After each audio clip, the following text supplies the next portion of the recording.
اللهم ارزقني فيه اللجن والتمليك وباعدني فيه من السفاهة والتمويه واجعل لي نصيبا من كل خير تنزل فيه بجودك يا أجود الأجودين بجودك يا أجود الأجودين.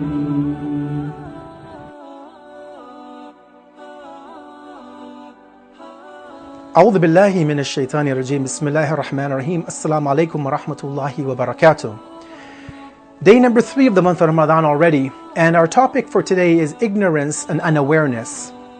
Now, before I go into the topic, what we have to appreciate is that from the Islamic point of view, we have 2 levels of ignorance or unawareness that a person can be in. One is what our scholars deem as simple ignorance, which is when a person doesn't know something, but they know that they don't know that thing. So they know that they're unaware, they don't have knowledge on a particular area of life, and they are able to then go forward to actually gain knowledge on that particular area, to be removed from their ignorance. But a second level, which is more dangerous, is what they call compound ignorance. Compound ignorance means that a person doesn't know, but he thinks that he knows. So you don't know, and you don't know that you don't know. So you think you know everything.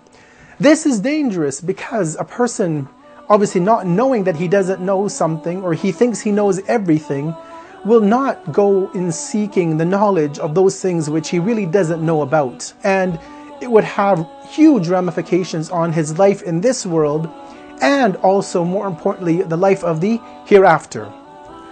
Chapter number 3, Surah Al-Imran, verse 154, is a verse that we should think about this issue of not having knowledge and awareness, being in a state of ignorance. And this is in relation to our Creator, Allah, God. The verse says, they entertained false notions about Allah, notions of the era of pagan arrogance and ignorance. This verse tells us that there are people, there will be people who will think negative things about Allah, who will not have a correct understanding of Allah. Maybe they may deem Allah to be a trinity, or Allah to be a multi-God, or they will take figures and shapes and idols and construct them and refer to those as their God.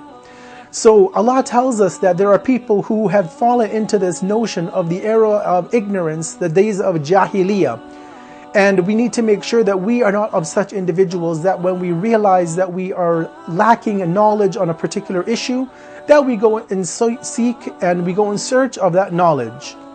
We end this discussion with a very beautiful and a bit lengthy hadith from Amir al-Mu'mineen, the commander of the faithful, Imam Ali, peace be upon him, in which he defines for you and I who the truly ignorant person is.